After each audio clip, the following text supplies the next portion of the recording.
ကြီးမြတ်တဲ့တို့ရဲ့ပါချုပ်ဆရာတော်ဝိပဿနာတရားတွေဟောလေးနာတဲ့တရားတွေပြောတို့ရလွန်မြောက်ဖို့အနိစ္စဒုက္ခအနတ္တတွေပါ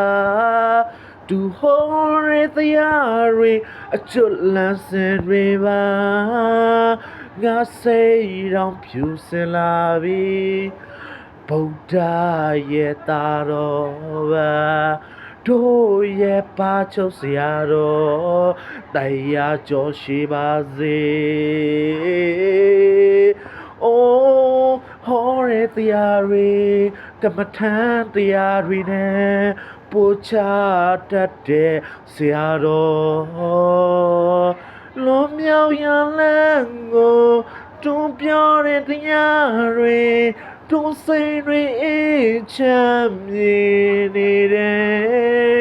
မတည်ငြိမ်တဲ့တို့စိတ်တည်ငြိမ်အောင်ဟောတတ်တဲ့တရားတော်တွေပုတ်ချတဲ့နေစာပုတ်ချတဲ့ဒုက္ခ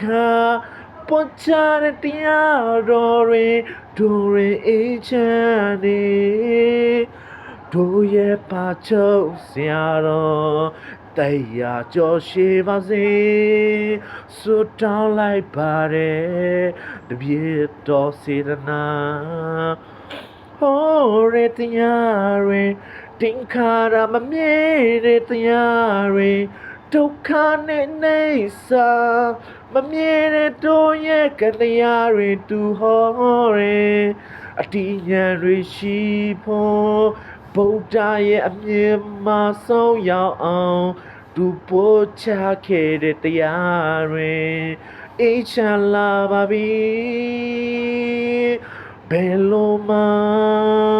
ဒုက္ခမဝင်လာနိုင်အောင်သူတရားတွေပို့ချဟောတတ်တော်ဆရာတော်